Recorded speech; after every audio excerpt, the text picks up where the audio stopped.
it's your boy Beats by Ash, back at it again with another banger of a video. And today it's time for the Arena Qualifier weekend, and we're finally getting back to some sealed. Gotta love to see it. So this time around, we got all of the stakes on the line. So if we win our pod here, we will move on to the day 2 portion of the event. And if we win out in both of those, then I believe we qualify for the Pro Tour and Arena Championship 5, which would be absolutely insane because I've been working so hard on this, and I'm telling you right now, you're going to see me on the Pro Tour this year. You know, the first guy to do it within a year. I'm about to change the game, and we're about to see why they call me the best of all time. So let's get right into the action here. As you can see, we are now entering the event. You did have to qualify for this, which we did qualify with Red Black Rats this week. Let's go ahead and make a prediction on our rares. I predict a Gruff Triplets, Fawnsbane Troll, and a Gumdrop Poisoner, and we force green black, baby, because I love green black. That is my shit, man. But other than that, honestly, I'm glad that I got a lot of experience playing blue, because now if we get hit in some blue rares, I actually know what to do and how to pilot it effectively. But I will say last time we had like a really good pool on removal, and that's kind of what I'm hoping to get this time. So go ahead and pause the video, smash the like button, leave your predictions on what rares we will get in the chat, and let's get into the goo.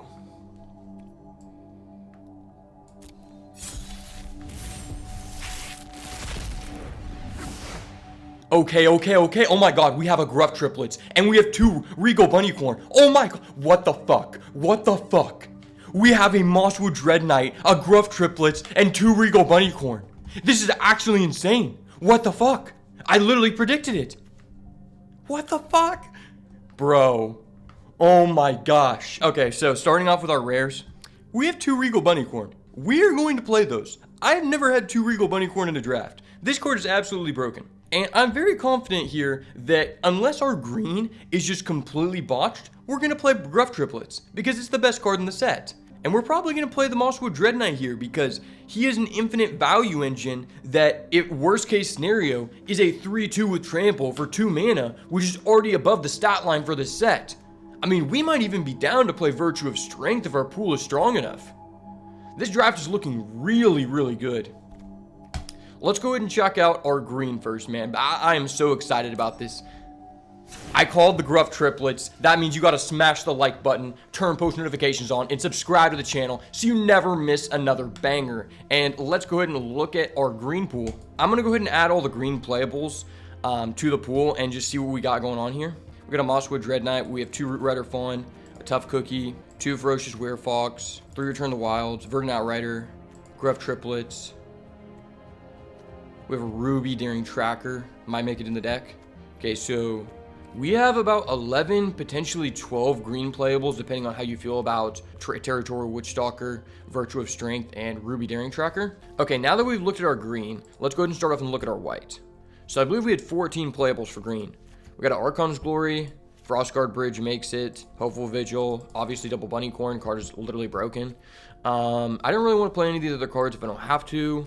And we basically have like 5 white cards that I actually want to play.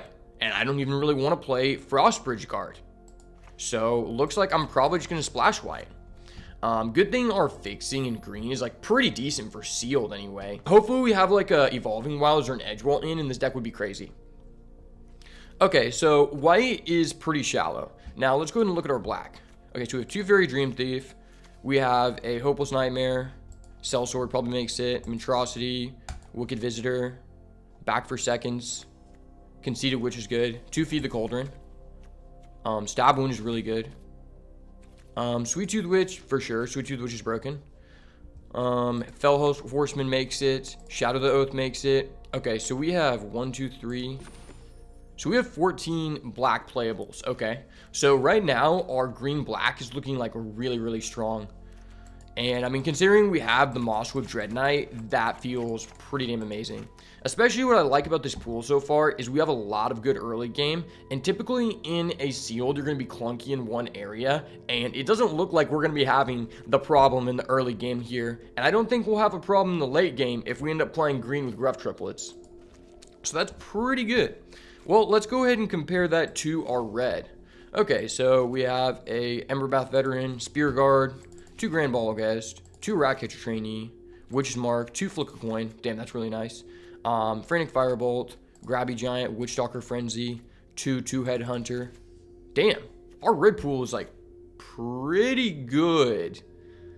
Damn. This is a really tough decision because our red pool is actually really nice. But I feel like we have to play green.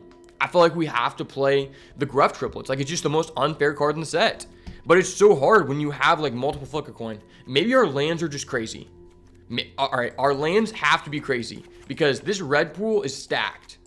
Please tell me our lands are crazy because we have 13 like high value red cards, man. Like, this is actually an insane red pool. If we had torched the tower, I would just say fuck it, we're playing red black again. Gosh, this pool is so insane for red. I don't think this pool is better than our last one, but it's definitely not bad. Like, I think we can definitely win out with this. Let's go ahead and look at our blue for shits and giggles. Okay, so once again, doesn't look like our blue is going to be very deep. I don't really want to play any of these cards. Maybe I play Mocking Sprite, Quick Study. Misleading Modes is like, okay. Threadvine Click for sure. Archive Dragon. 2 Ballooners Gatekeeper. Okay, our blue is not deep at all once again. Well, thank God. I did not want to play blue. I prepared to play blue, and I knew it was not the best option. So I'm glad we don't have to do that. Now, here is the moment of triumph. We're going to look at our colorless cards, and then we're going to look at our lands. And if we see a Prophetic Prism, an Edgewall In, or an Evolving Wilds, we're going to be looking really good, and we're not going to have to make a lot of tough decisions. But if we have almost no fixing in those areas, this is going to be one of the toughest sealed pools I've ever decided on. Drum roll, please. Edgewall and Evolving Wilds. 2 Evolving Wilds, I'm calling it. 1 Evolving Wilds. Okay, we're in. Okay. We're kind of nice. No Edgewall in, but 1 Evolving Wilds. All right, now for the colorless. 1 Prophetic Prism. Okay. This works. Oh my gosh. We have a shot. I mean, we do have 2 Scarecrow Guide. Honestly, you can kind of get away with this card in a sealed. It's better in a sealed than it is in a draft because I would say that even though this is like the second fastest format of all time, it's a little bit slower than draft for sure. Okay, this is going to be really difficult, but I am excited to see the Prism and excited to see the Evolving Wilds here. Honestly, I think this is a really tough sealed pool for a couple reasons. Number one, our rares are very strong, the majority of them, but they don't all necessarily fit into the same style of deck. With that being said, the one issue I have with this sealed pool is that we do have a couple of removal spells in red and in black, but with the way that our pool is and how good our rares are, I'm not necessarily sure that it's appropriate to play both red and black. And I want to play the Bunnycorn, right? Because I think the Bunnycorn is an amazing card, and at first glance, we look at these green cards and we notice that we have a decent amount of fixing. So we have 2 Root Rider Fawn, we have 3 technically Return from the Wilds. I think I'm only going to play 2. So that's 4 forms of fixing, plus our Evolving Wilds makes 5, plus a Prophetic Prism makes 6. And I think that is probably the best route to go for playing our Regal Bunnycorns because we already want to be in green since we have a Gruff Triplets. The issue is our white isn't deep enough in order to justify us playing white. So we really just want to splash the 2 Bunnycorn. And right now I feel like with this pool, I'm kind of divided because I think green gives us the higher chance to be able to maximize the value of the Bunnycorn and sacrifice the least amount of allocation of our lands to playing the Bunnycorns because it has the best fixing. And on top of that, our green pool nor our white pool have 0 removal, but they also have the most bomb creatures. And so we're kind of in a little predicament. So what I'm thinking about right now is this red-green deck splashing both of the Bunnycorns. So our red pile has technically a total of 4 removal cards in the form of 2 Flick a Coin, 1 Frantic Firebolt, and 1 Witchstalker Frenzy. Now, obviously, like, the Flick a Coin isn't necessarily hard removal because it only does 1 damage, and the Frantic Firebolt, we don't have that many instant or sorceries, but when we add up the amount of adventures and instant and sorceries we have, that takes up about 15 cards in our entire deck, and since we don't have, like, the ability to play other removal spells, I would rather just have a 4th removal spell because our deck is so, like, removal short, right? On top of that, red also has access to our best uncommons, in my opinion, because we have 2 two-headed hunter, and if we want to play green, we need to have more top end than just the Gruff triplets. And Gruff triplets is our only card that's 5 cost or higher in our entire green pool.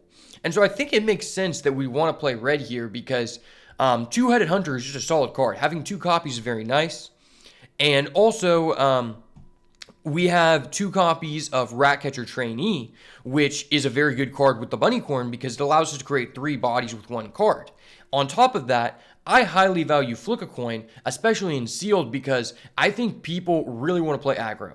I think that Boros is the best deck. I think that Red-Black Rats is probably the 2nd best deck, and then Green-Black Food is the 3rd deck. Obviously, Green-Black Food has the lowest amount of opportunities, I guess you would say, to be exploited by Flick a Coin, but we can still hit key creatures like Mintrosity, which is not bad by any means, or maybe a rat token, or like their token from the Return from the Wilds. But in general, I think since we have a low amount of removal, and we want to splash Bunnycorn, red is just objectively the best answer for us to do so without screwing up our mana because we don't have as high quality fixing as you would in a draft. Because Flick a Coin can create treasures, and we also have a Grabby Giant, which also creates a treasure. Also, we just have an enormous amount of cards we can play in the 2-drop slot. The Prophetic Prism is really nice. It incentivizes us to play a 3-color deck. We also have a Ruby Daring Tracker. Now, this card isn't the best, but in our deck, I think we're getting the most value out of it because we have a total of 1, 2, 3, 4, 5, 6 total creatures that can buff up Ruby, which I think is very, very nice.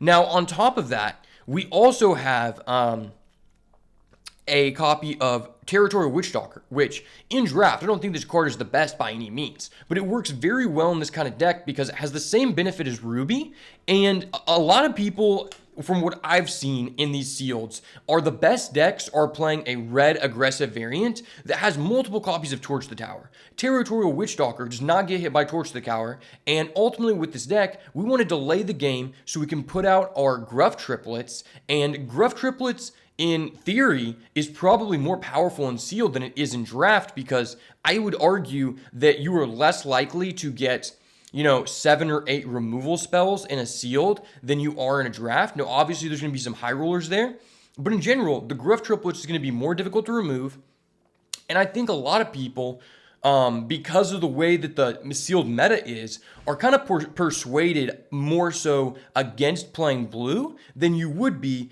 in a normal draft where blue becomes a little bit better even though it's the weakest color because people aren't valuing certain cards as high, so you can kind of cherry pick sometimes the better blue cards. Whereas in a sealed, you need to have like 2 blue rares to be like blue base or have like a high RNG blue pool, and I just don't see that happens as much as you would think compared to a draft. So the Territorial Witchstalker and the Gruff triplets, I think Gruff triplets is just really high value in this format. And also, I'm not sure if we want to play 2 or 3 Return from the Wilds. That's definitely a big decision there, and we're kind of in a weird situation because we also have the opportunity to play black. So our black pool has 2 Fairy through Dream Thief, a Hopeless Nightmare, a Mintrosity, Conceited Witch, back for seconds, 2 Feed the Cauldron, a Stab Wound, and a Shatter the Oath. So it would give us access to 4 more removal cards, but I just don't feel like this deck has enough fixing to justify us putting those cards in. Now, if we had something like these Feed the Cauldrons were Candy Grapple, I would be way more likely for us to play a black package, maybe splash like 2 cards or something like that, because Feed the Cauldron is an okay card, but I don't think that it's like that premium of removal to justify a splash when we don't have something like Brave the Wilds, which I think is like a really, really more powerful card than Return from the Wilds, because you can play it earlier. If you play it on turn 1, it's essentially free. But we also have a Sweet Tooth Witch. And so it's very debatable. You know, we could honestly go red-black, and we would have access to potentially like 7 to 8 removal spells, which I found is very important in Sealed because removal is so scarce, and the better decks are going to have like really good removal. Plus, Feed the Cauldron gives us sustainability. But if we were to do that, we wouldn't be able to play the Gruff Triplets, and it would be less likely for us to access the Regal Bunnycorn because we have 4 mana fixers in our green pool. And I kind of just value the mana fixers over the more powerful cards, as the mana fixers allow us to, number one, slow down the game because Root Rider Fawn is a 3 toughness stat line, which I said is very important with Torch the Tower being so prevalent and making a lot of people want to be a red base. And Return from the Wilds can create a food if we need to. It also can create 2 tokens, which has a high synergy with the Regal Bunnycorn. I would argue that it has a higher benefit than us playing with the black base if we want to splash the Regal Bunnycorn. And so that's where we get into this crossroads, because I would really love to play red-black, but our rares are just kind of pushing us in the position to where I feel like if we went red-black, our creature quality would not be nearly as high enough to justify having less fixing for the Regal Bunnycorn. So even though in this configuration we don't have access to as much removal, if we can stick a Return from the Wilds and some early 2-drops, because we have a lot of 2-drops, and, you know, a Ratcatcher Trainee can create, 3 bodies essentially, we have a really good chance of making Regal Bunnycorn like a 6/6 or a 7/7. And at that point, if they're using removal on the Regal Bunnycorn, then they're not going to be able to remove our Gruff Triplets. And so that's kind of where I'm at with the deck. Now, a lot of people can sit here and argue about the mana base. This is probably the worst aspect of our deck. We have 11 green cards and 10 red. Now, I think it's very difficult for even a high-level player to sit here and say, I'm going to cut something from the red pool to have less red cards and play another green card so that we can justify having more green mana sources than we do red. Because what I'd like to do here is play 9 Forest, 6 Mountains, 1 Plains, and the Evolving Wilds. Now, you could argue that we actually play 7 Mountains, 8 Forest, Evolving Wilds, Plains, because we almost have an equal amount of red and green cards. And they all kind of come up in terms of like the same curve. My theory here is I actually want to have 9 base green sources because 4 of our green cards are fixing. And I want to be able to access the Return from the Wilds on curve just about every time so that our Regal Bunnycorn is online. And it gives us a higher justification to be only playing 1 Plains. Because when you look at our deck, our Flicker Coins create treasure, our Grabby Giant creates treasure, so that's 3 treasure. Then we have 4 total mana fixers in our green pool, so that's a total of 7 mana fixers. We have a Prophetic Prism, and we have the Evolving Wilds. So when you look at our sources in this list, we have 10 total ways to get out our Bunnycorn, even though we're only playing 1 Plains. And to me, that feels very good. Now, what is a little bit frustrating here is, since we're only playing 7 Mountains and we have 10 total red cards, there's going to be some games where maybe we just open up all green lands and all red cards, and that could completely screw us. That can be the justification where you want to play 8 Forest, 7 Mountains instead of 9 Forest, 6 Mountains. But because I just really value being able to get out this Evolving Wilds, getting out our Fawn on turn 2, getting out this Tough Cookie on turn 2, the Territorial Witchstalker on turn 2, I would rather have a hand with green mana sources and start off with a green card that's going to open up our red pool than vice versa. Because while we do have treasure makers in our red pool, you don't necessarily want to use a treasure maker to create a fixing situation for you if you don't have to. Now, obviously, like, if you have to do it, you have to do it. I would rather not have to use a treasure to create a green mana source and use that treasure to either set up a ramp situation so we could tempo out multiple cards in one turn. Maybe we put out our Gruff triplets, or we can use the treasure to play the Bunnycorn rather than having to use the treasure to find a green source because we don't have a green source. So I think it's a really, really big decision to make, a really difficult decision to make. I think you could argue for either configuration. I don't think there's a correct answer, but what I will say is all of our red cards, even though they're even with the green cards, they're all single pip. Whereas the Gruff triplets, we want to be able to get this out as much as possible, and this requires 3 pips. So honestly, I would rather just start with a green source than a red source because it has a higher chance to turn on the Regal Bunnycorn, higher chance to be able to curve out into the triplets, and we have a higher chance to be able to use our treasures in order to turbo out the Gruff triplets, turbo out the Bunnycorn, or just keep the treasures on the board for the Bunnycorn, rather than just opening, more red sources, not being able to play our green cards on curve because, I don't even want to play the Ratcatcher Trainee on 2 if I have a better 2-drop to play, right? That's just something to think about. I know I might be going a little too in-depth on this, but I'm really interested to see what you guys have to say about that. And after the draft's over, we can definitely go over a couple different configurations to see what we could have done better. And I would really like to hear some feedback on this, probably, from some people who have a little bit more experience from me, just so I can overall become a better player of the game and also help me help you guys to grow as a community and overall become better players at the game in general. I think this is the list we're going to lock in. If we want to change it between games, we definitely can. But for now, I think this is what we're going to go with. And regardless of the result, this is a really, really interesting sealed pool. And I think there's a lot of information to gather from this. And I hope this helps someone to level up their game because, that is my goal. So without further ado, let's get into these games. Our opponent is on the play. We have 3 forests with no single green cards. I think we have to mulligan here. Really tough decision because if we get 1 red source, we're doing a lot of good things, but I think we have to mulligan. And now here, we're in a really difficult position because we only have 1 land. Now, if we find another land, I think this could be a really beneficial start. And we are on the draw. I think that in these situations where you can only take 1 loss, you have to be able to make sacrifices and take risks. And I think this is a situation where we need to take a risk. In terms of what we want to put back here, I probably just want to put back the Ruby because that's conflicting with if I want to play the Fawn or the Ruby. So I think we're just going to put back the Ruby here. May the land gods bless us. Our opponent's going to go ahead and start off with a Rotisserie Elemental, and we end up getting a second green source, so I'm definitely glad that we put back the Ruby there. Hopefully we can stall out the board here with the Root Rider Fawn. It's very unfortunate we don't have any early game removal, but if we get access to a Flick-a-Coin, we could just remove the value this guy is generating with the Rotisserie Elemental.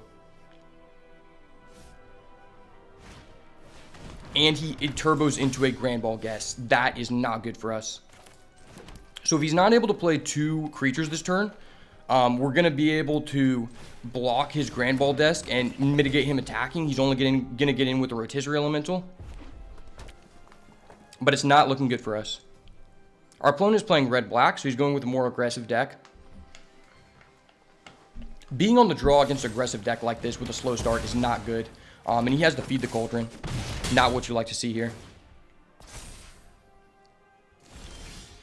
Okay. So we do get the Flick-a-Coin here. Potentially, if he doesn't sack the Rotisserie Elemental, we have a chance to get back into this game by killing that and generating some value. But I think here, we strictly just have to use the Return for the Wilds. We're going to generate a 1-1, and we're going to get a basic. So we're going to get a red basic here. If the game goes long enough, we could use the treasure to turn on the Bunnycorn. So we'll just have to see.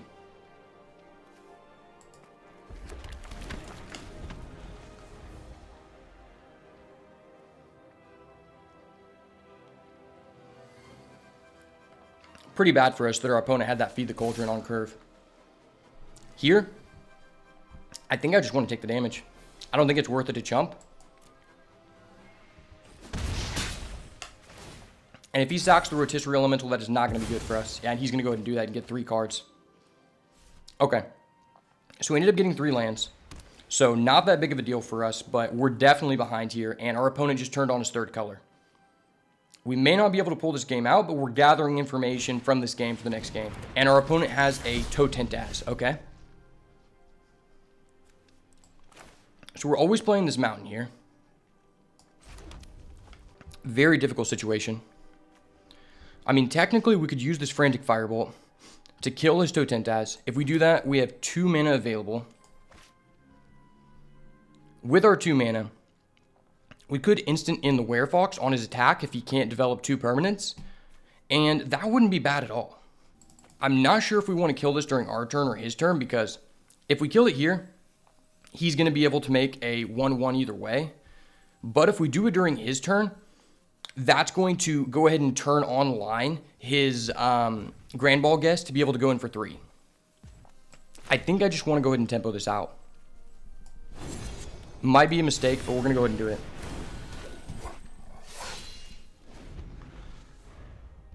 Very pivotal point in the game for us. And our opponent has a Twisted Sewer Witch, which turns on his Grand Ball Guest. That is not looking good for us. He's going to swing in for 3. Do I want to trade that? It's going to put an adventure. It's going to allow us to kill the Frantic Firebolt. Then he gets a rat. Definitely not what you want to see. But if we let this go through, we'll be able to make a value trade with this. I'm just going to go ahead and take it. Might be incorrect, but it is what it is.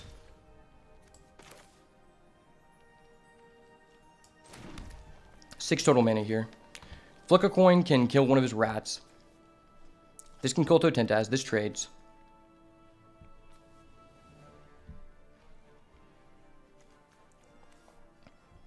Think we're okay just to pass here.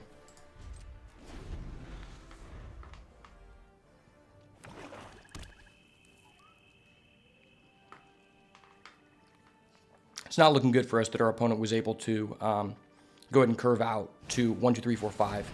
And he's got a Barrow Knotty.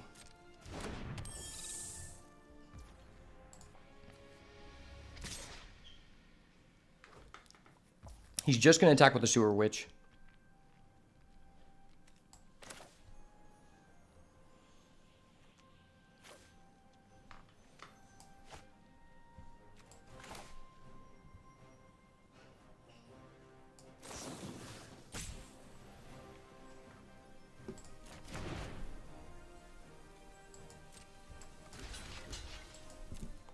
I feel like I have to do this.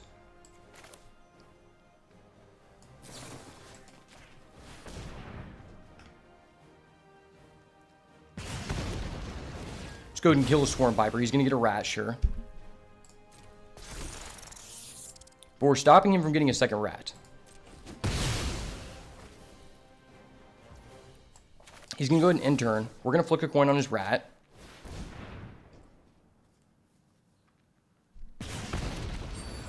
Witchstalker Frenzy can stall the board. We play the Bunnycorn next turn. And we've got a Witchstalker Frenzy. Okay. Very interesting.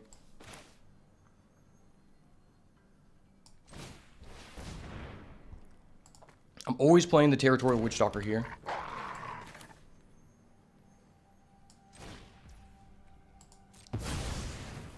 Regal Bunnycorn is going to be a 3-3.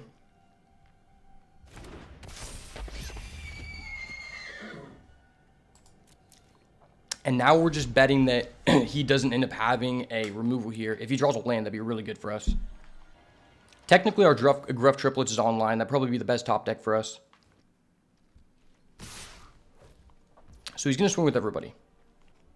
Potentially, he has a non-crescendo.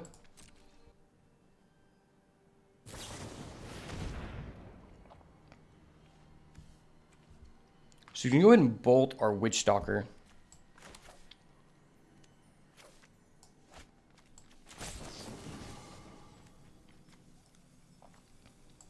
Let's go ahead and kill his Grand Ball Guest. I don't want to see the Bunnycorn die here.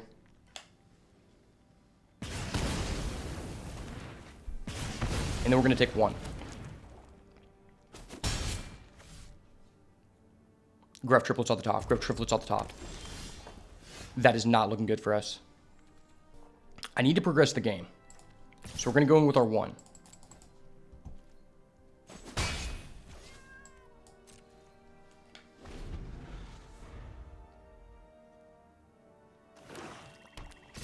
So he does draw a land.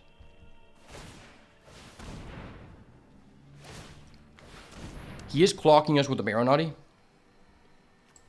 I feel like I have to do this to conserve health. Reality is if we draw something that turns on the bunny corn, it's going to get us out of this game state anyway. And that is not good for us.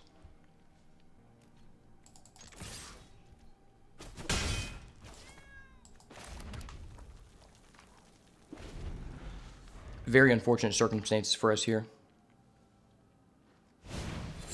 Wow. And our opponent has the Immidane's Recruiter. GG, bro. Good plays, man. Not a lot we could do there.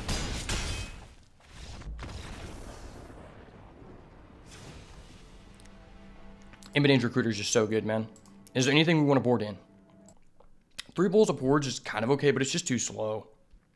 Maybe we go ahead and even out our mana here. Because we really cannot miss a drop. Let's just go ahead and lock it in. I don't know that there's any change we can make against this guy. 2 red sources, 2 bunny corns. The only thing we can do is flick a coin. We can't keep this. It's too greedy. Wow, and we're starting off with 1 land again. Our opponent kept 7. I don't think we can win with a 5-mana hand here. We put back the bunny corn. If we get another land, we can play the fawn. The following turn, we can return from the wilds. Potentially slow down the board. I think we have to try it. If you would do anything different here in terms of mulligans, make sure to let me know, because I think this is the correct play, but I have no problem being wrong. I'm here to learn. I'm here to do my best, and this is what I feel like the best decision is.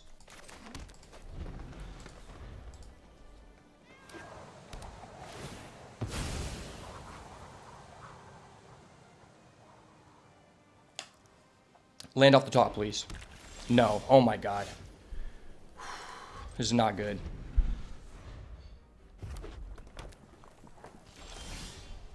Okay. We don't automatically lose, but it's not looking good. Have to just go ahead and develop this here. Sure. Okay. He's turboing us out of the game. This is not looking good.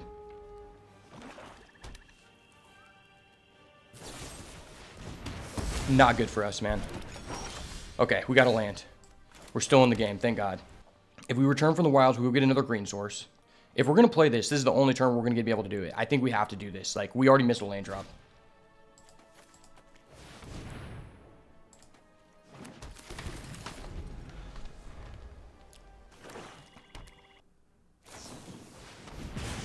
He has a flick a coin. That's terrible for us.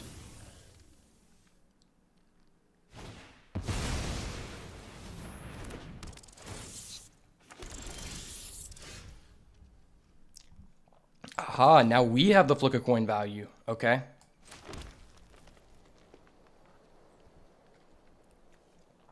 Definitely want to flick a coin that. So let's go ahead and start off with that.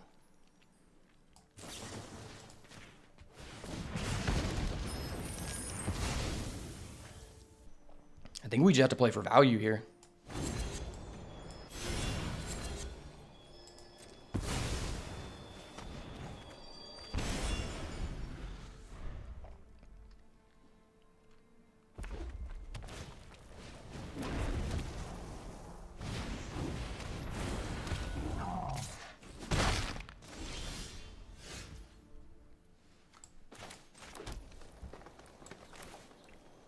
We're always playing this, right?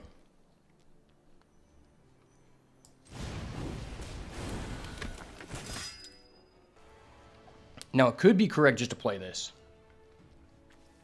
We can also Ratcatcher Trainee, so we're creating 2 guys. And if we want to, we can go ahead and buff. I want to get the most value out of our cards here, so I'm just going to do this.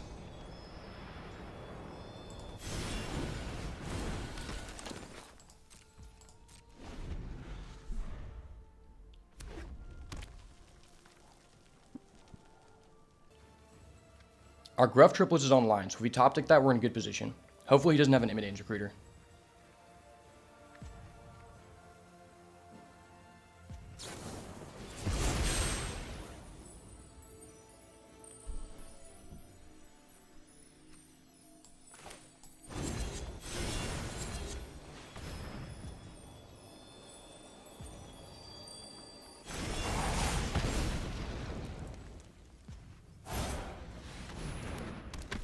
Now he's going to marry bards on his rotisserie, probably.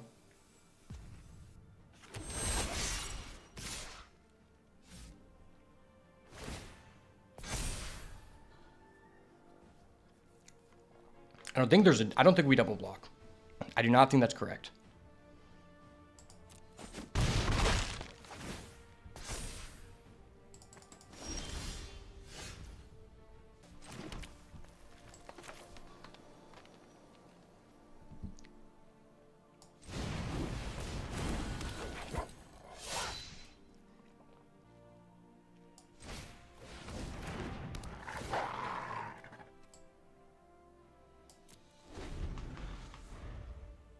Very tough situation. At least we baited out the Stone Splitter Bolt, but I'm probably just going to double block with the Territorial Witchstalker and the Ratcatcher here on his Rotisserie Elemental. It's probably just a play. I mean, if he has another removal, he has it. I mean, yeah. I mean, his deck is just insane. He has so much more removal than us.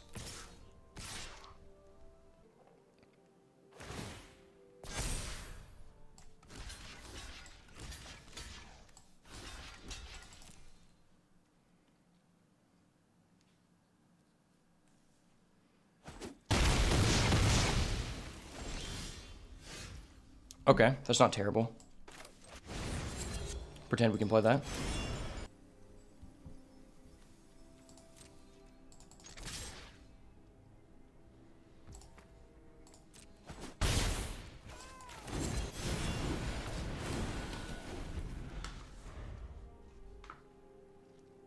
Top deck will land. Oh shit, he has a raid bombardment? Okay.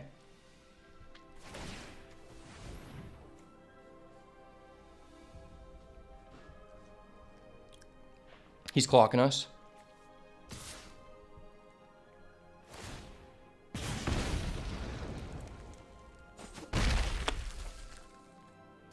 Gruff triplets. Gruff triplets. Ruby, okay. I can work with that.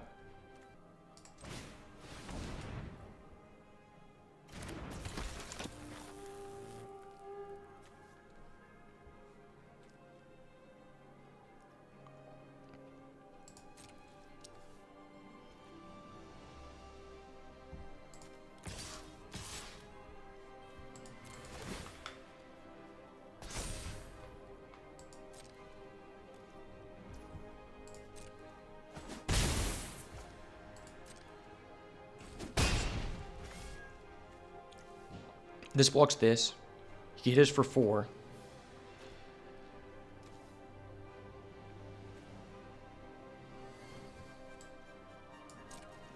If he doesn't draw anything, we have an outlet to win here.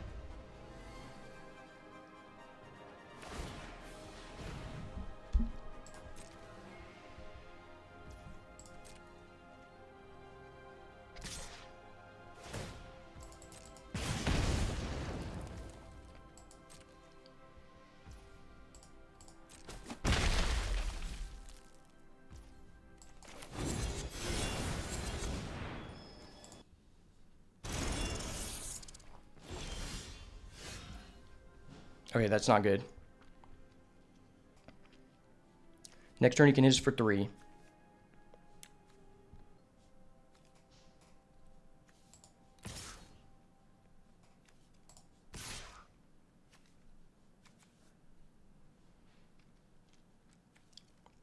So we'll put him at 5. Next turn he's threatening 3, 4, 5.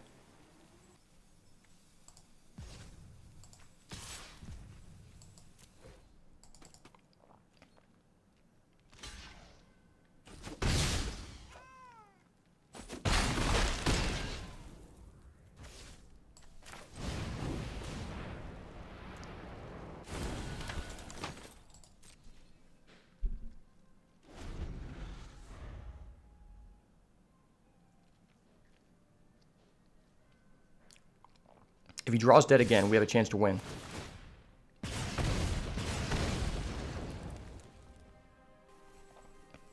I think this is correct.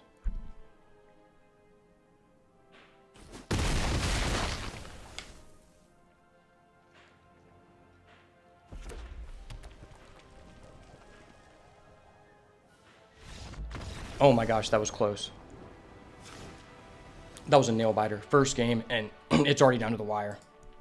We have a lot of 2-drops, and like we're still just getting really, really down to the wire. Still don't know that I want to change anything here.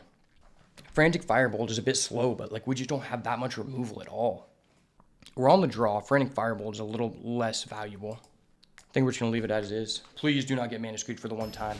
You guys got to realize, both games, we just got completely mana screwed and had to start 1-landers. Okay. I can play this. Finally a hand we don't auto lose. He starts with a rotisserie every single game. It's so crazy. Let's just represent the Torch to the tower.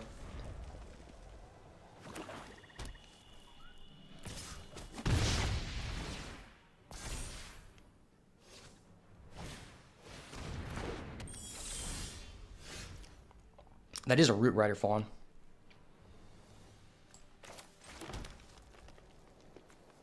Play the Fawn here. Next turn we could Ferocious Werefox.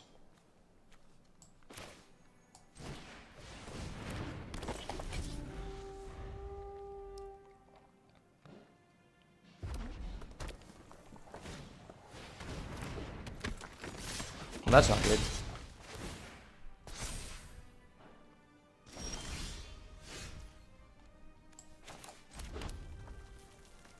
I think we just want to double develop in case he has a removal.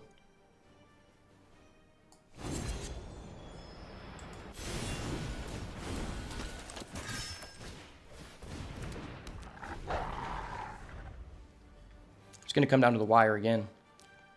If he kills the Dread Knight, then our Frantic Firebolt will be at 3, and it can challenge the Baronati.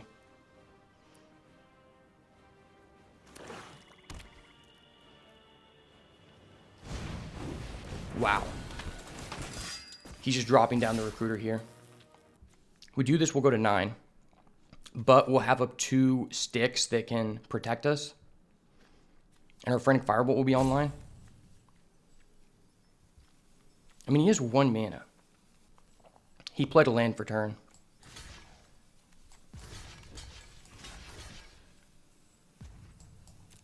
I think that was correct.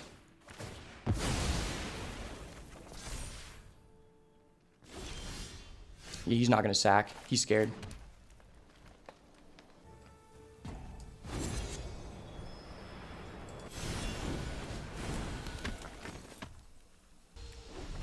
I just want to pass here. I can't allow him to get through with the Rotisserie Elemental.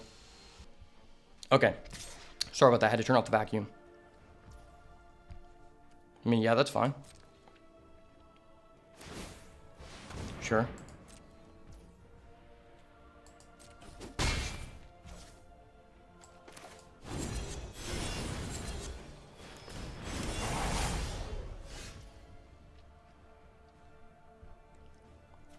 We can just go ahead and play this, then we'll have 3 blockers up.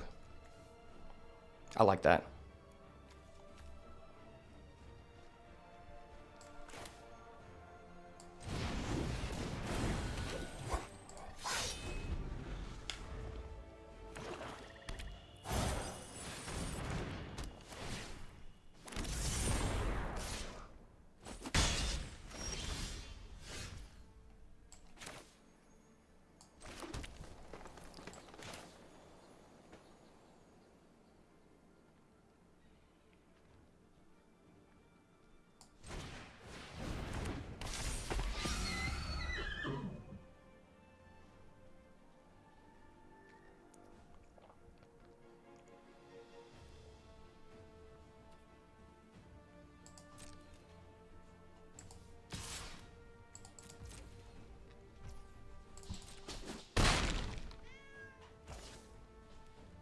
We need to get him for damage, so I feel like we have to do that.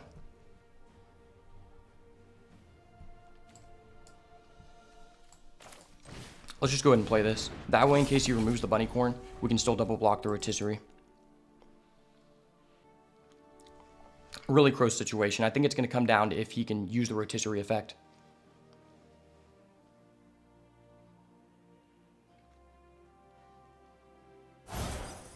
Okay, yeah, he had it.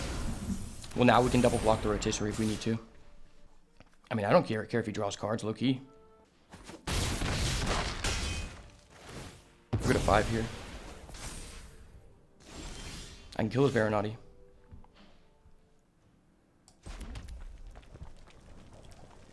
Need to start doing damage here really bad.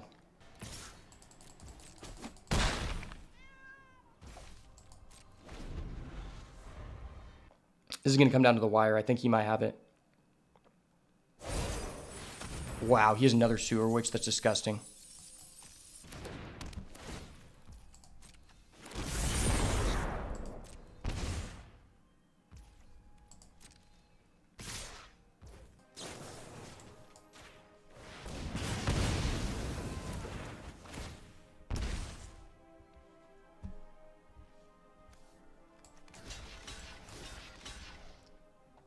Yeah, I think he's just going to get it here, honestly. He made too many Wicked Roll tokens. There was nothing we could do.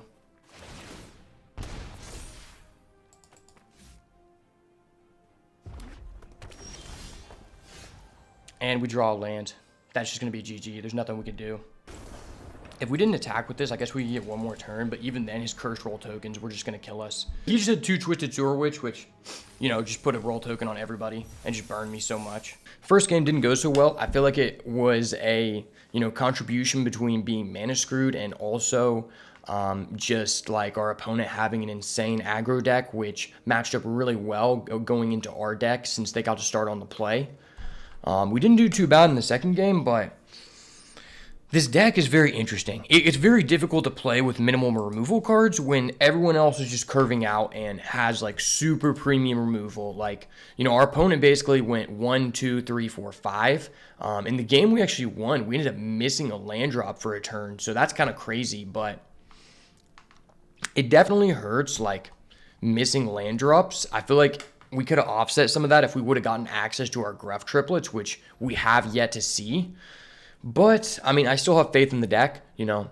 Even when you lose one, you still got to have the mindset you're going to go undefeated, because if you don't believe in yourself, you know, you're not going to be able to do it. And, you know, that's what this is about.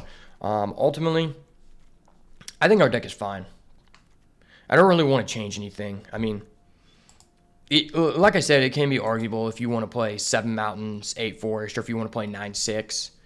I kind of just prefer the 9-6 because I prioritize being able to play the Fawn, the Witch Stalker, the Tough Cookie, the Dread Knight on turn 2, because like the only red card we want to play on turn 2 is the Ruby, and the Ratcatcher, like if we have nothing else to do, sure, but I would prefer not to do that. Like the red stuff we can access by turn 3. If we have 1 red land, like we're online. So I would just prefer to have the Forest, man, but I mean, it's tempting to put in the Grand Ball guess. It's hard to know what to cut here. Like, I think our deck is very, very streamlined to the point it can be with this sealed pool. It's like the only thing I don't feel comfortable about is this Frantic Firebolt. But considering we only have 4 total removal cards, like, it's hard not to play this card. And, you know, we have so many synergies in the deck. If we trade away our bodies, you know, it just keeps growing over time. So it's good in the mid game, really good in the late game. It's not good in the early game, but we have 10 cards we can use on before turn 3. So I feel pretty confident about this deck. Let's go ahead and hop into the second game, see what we can do here. All right, so we end up getting to choose to go first for the one time. Let's go. No mana screw. This hand is extremely playable. Oh my gosh. Can I please flick a coin something on your board, sir? It's so surprising just to see a hand where you're not like land screwed after getting land screwed 3 games in a row. Think about that. We essentially got screwed, you know, multiple games in a row, and both times it was very, very close. 1, 2, 3, 4, 5, 6, 7. Okay, so he kept a 7-lander. Let's go ahead and drop down the torch. Just make him. Let's go ahead and drop down the mountain. Make him think we have a torch to the tower. Unfortunately, our deck is not that good. Okay, he has a Terminal Crystal Grotto. Basically free. Puts it on top. That's scary. You know, we do have the opportunity to create the treachery here. I just want to develop the board always. When we're playing a deck with minimal removal, we have to prioritize developing the board. If he creates something for us to get a good flick a coin exchange, that'd be really nice. Okay, he's going to do so. This is looking pretty decent for us. I don't know if I want to show him the plains. Kind of just want to play the forest here.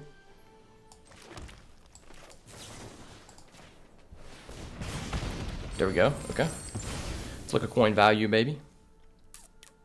We could just turbo this out. It's not really worth it. Get him for our 1.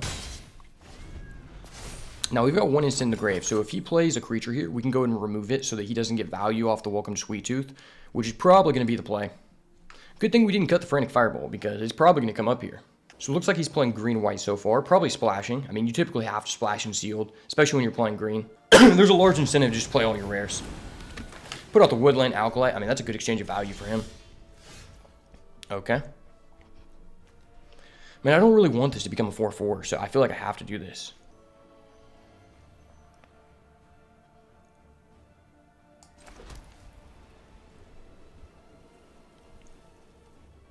Let's go to combat here and just see if he wants to block. Never hurts to try.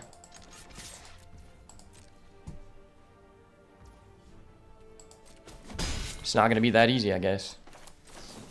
Guess we have to do it. Not the best exchange of value, but you got to do what you got to do because this card's broke.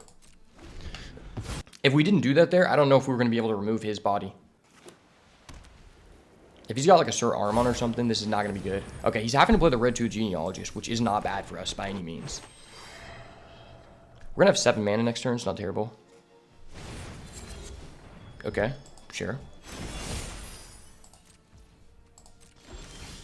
Ooh, that's not very good for us. We're going to have to get some value from this Grabby Giant if we want to play this. I think we just play the Grabby Giant. When he attacks, we can try to Ferocious Werefox to try to trick him. I think that's like the only thing we can do with this. Very unfortunate, but you got to do what you got to do. If he has a trick, we're not going to be in a good position. Wow, he's got a Knightly Valor. That is not good for us. She's got a 5-6 now. Okay.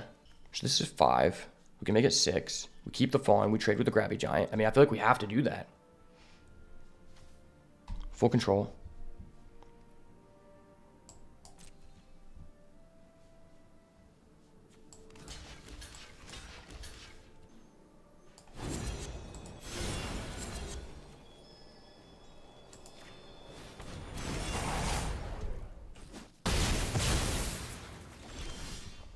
Well, I mean, that was the best we could have gotten out of that situation. So we've got 5, 6, 7, 8. Plays for 4. Ratcatcher Train Eater in the end step. It's not bad.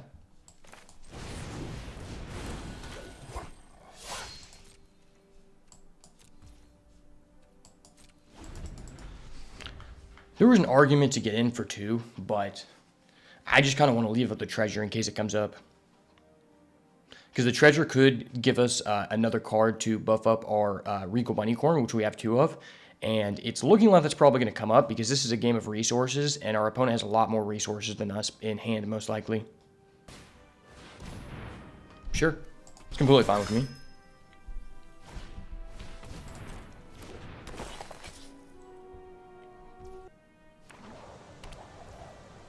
Okay.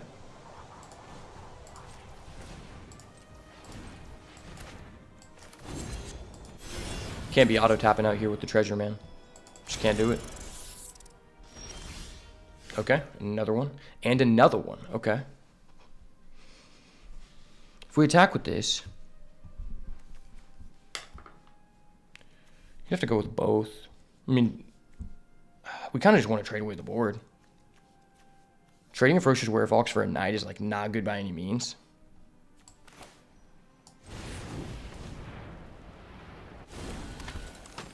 If he plays this, I guess we can double block. We don't really have to attack. I think we just wait it out, see if we can get a Gruff Triplets to break the stalemate. Because I just don't want to trade my Werefox for his 2/2 Knight. That doesn't seem like a good exchange of value. We can go ahead and drop the Ratcatcher during the end step. There's no reason to just play both sides right now because, number 1, that's going to tell him we have no cards in hand. Number 2, we're probably not going to be attacking with the next turn anyway, so it doesn't really matter. And we have so much mana that is not going to come into play. If we had a sweeper here, this would be really, really good. We could get a 2-headed hunter. We could get a Gruff Triplets here. Even the Mosswood Dread Knight would be really good because we have the treasure. We could just get the double value. Or even one of the Bunnycorns. The Bunnycorns would be insane right now. Bunnycorn would just break the stalemate on its own. We have like 5 ways to break this stalemate right now. Okay, he's a Spellbook Vendor. That's disgusting. That is disgusting. We need to draw an answer to that now. I wish we had more removal in this deck. It's like so bad that we have no removal. I feel like Reduke in the Phyrexia feature draft. Okay, that's literally disgusting. Why are you allowed to do that, sir? Okay, my game is freezing. Is our opponent still attacking? Please, please, we need to respond to this. We need to respond. Get us back in, please. Oh my god, we're roping. We just took damage. Timeout used. Okay, what's happening? Hello? Hello? Okay, so if we want to block here, he auto kills. Triple block that, just get it out of here. He kills both of these.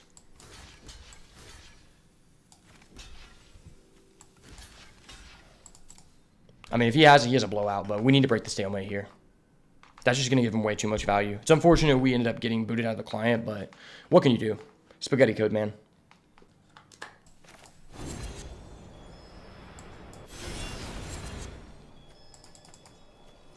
Okay, I wanted to tap my Root Rider Fawn.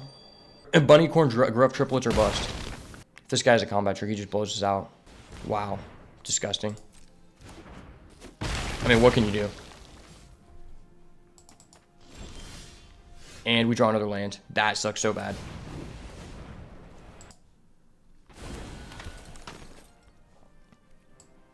I'm not going to quit out just yet because I feel like if we top deck Gruff triplets, there's a chance we don't, like, automatically lose here.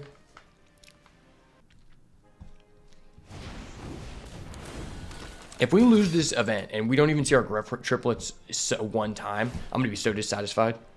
I just want to be able to use the card I built my deck around, because if I'm not using that card, there was no reason for us to even play this deck.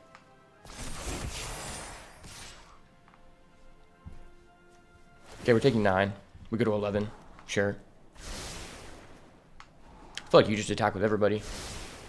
Yeah, I block your Spellbook Vendor, but I have no one that can block. You're just setting up a 2-turn clock.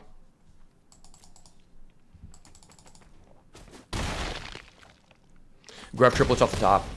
I think that's our only answer. And we get flooded. GG, my guy. Every time I want to take out the Frantic Firebolt, I just realize, damn, we need the Frantic Firebolt to play the game. Because our deck is just, like, so low on removal. I mean, even if we were playing black, our creatures would just be, like, very, very medium. So I don't even really like that.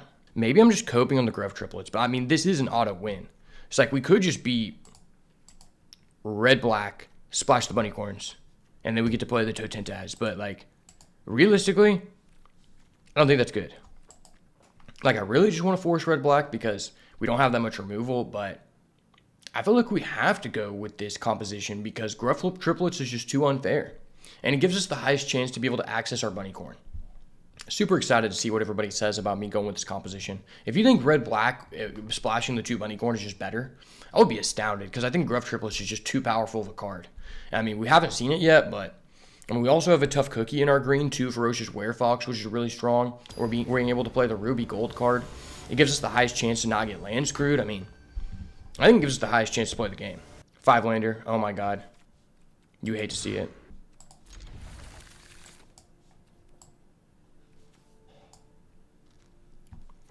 Is it just put back the bunny? I mean, we have ways to make 2 treasure. I want to put back the 2-headed hunter. It might seem greedy, but, like, we can make a treasure.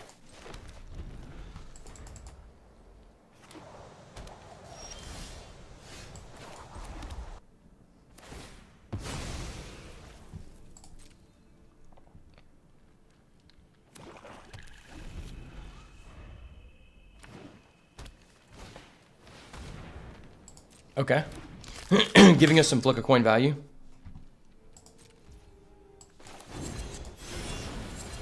Land up the top. Let's go. Okay, it's an Evolving Wilds. That sucks. Do we just crack this first? Crack it, go get a white? Because realistic, if we draw land, I still want to play the Evolving Wilds just to get it out.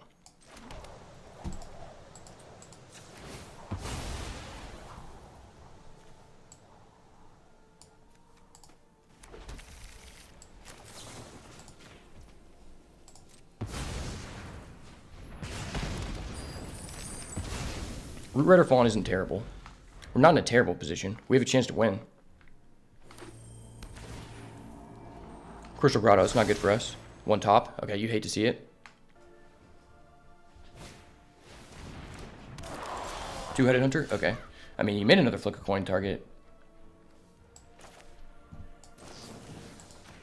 If we draw land, we only have to use 1 treasure to make the Fawn live.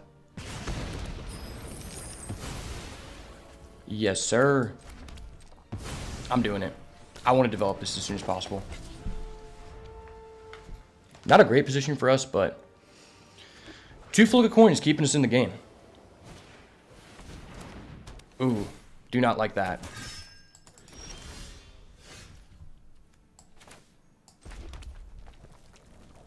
Go ahead and draw the mountain. It's not terrible.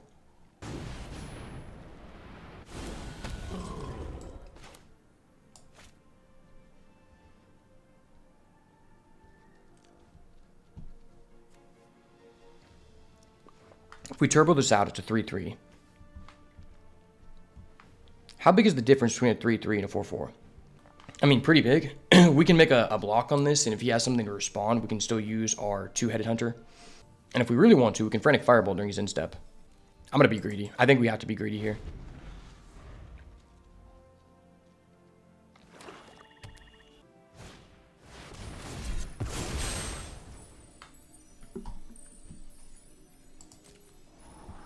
Okay, that's pretty good for him. That's pretty good. If he uses the effect, I think we can respond with the frantic firebolt.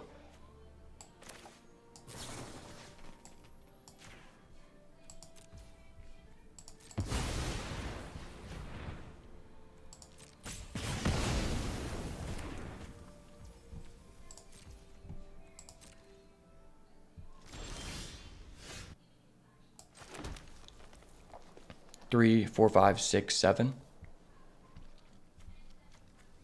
Attack with Grabby Giant, play both.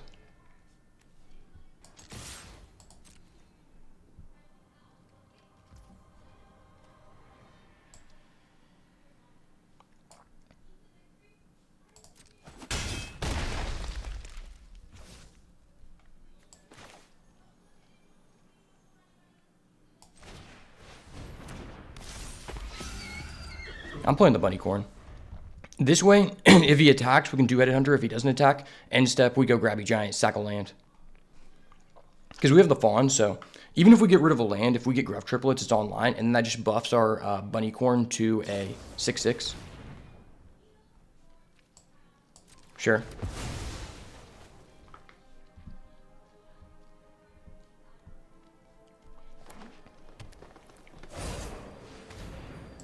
You hate to see it. You hate to see it.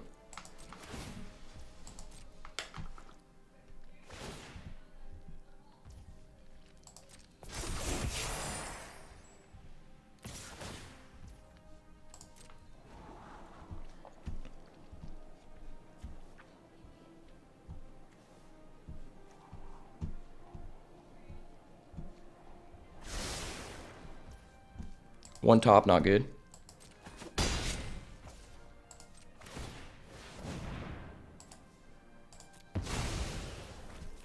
Gruff Triplets at the top. Gruff Triplets at the top. Oh my gosh. Why? Is it greedy just to save this? If we play this, what is this accomplishing? I kind of just want to hold this to trade with something. If we play this, he can attack, but we are stalling the board. It might be incorrect to play this. I'm going to greed.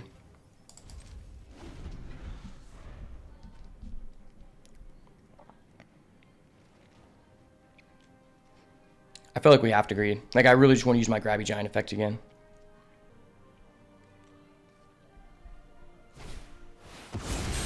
Wow. Okay, I just can't emote, sure.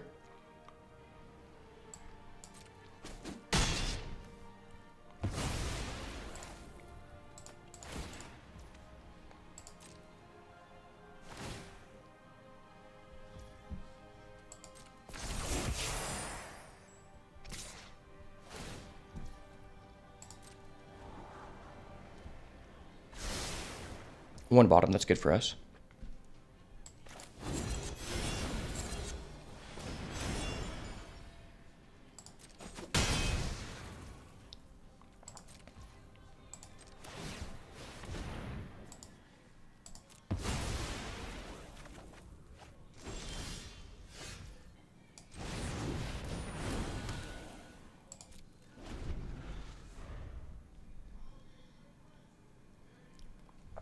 Please draw Gruff Triplets for the one time. We have not seen it all run.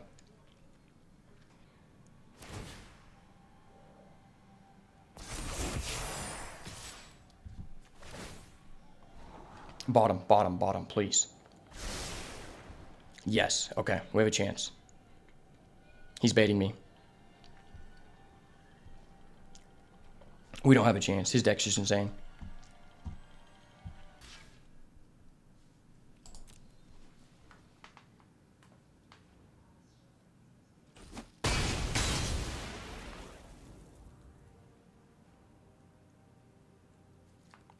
That might have been incorrect, but I wanted to double block in case he had a combat trick. That way we just don't automatically lose. Oh my god, that's disgusting. Why? Why? Why are we getting land screwed? Please. Oh my gosh, this is so disgusting.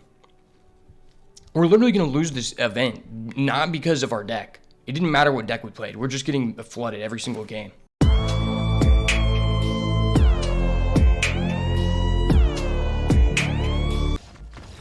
Damn, that sucks so bad to see. There was realistically like nothing we could do there. Very unfortunate run. I mean, there was honestly nothing we could do. It is what it is sometimes, you know. But let's kind of go over one other configuration that could have been the choice here had we not decided to go green. If we want to cut green, let's just see what we would do. So our white is downright terrible. We have 4 like white cards, and we're not going to splash those. Like, that's terrible. So we're obviously playing black-red. If we're playing black-red, then we're playing this guy, this guy, this guy, this guy, this guy. We're playing Shadow the Oath. This is 44 cards. Playing this. Playing that for sure. Maybe this. I don't really like back for seconds in this deck. Our deck basically would just have no top end. I mean, we have 2 Ratcatcher trainees, so there's a justification for the Totentes. We have 3 ways to make treasure. I feel like the Prophetic Prism still stays in the deck. Stab Wound we don't want. We can't go over the top. So if we do this, we have 6 pieces of removal, which is pretty good. What else will we cut from this? This is 18 creatures. We have 3 ways to make treasures. I mean, it's tempting to just cut the Prophetic Prism, but it enables our bomb. Like, this is the only rare we're getting to play in this deck. These cards are so good. Yeah, I'd probably cut the Conceited Witch first. I guess maybe cut a Fairy Dream Thief. I mean, this card's really good, though.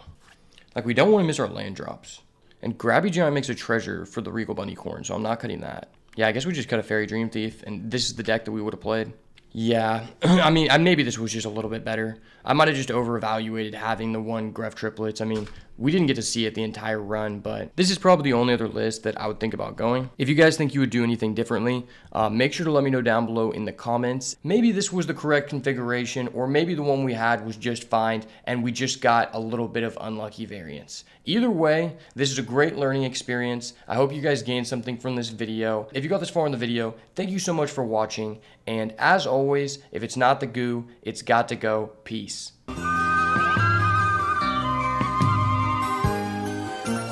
Ooh, is that indigo?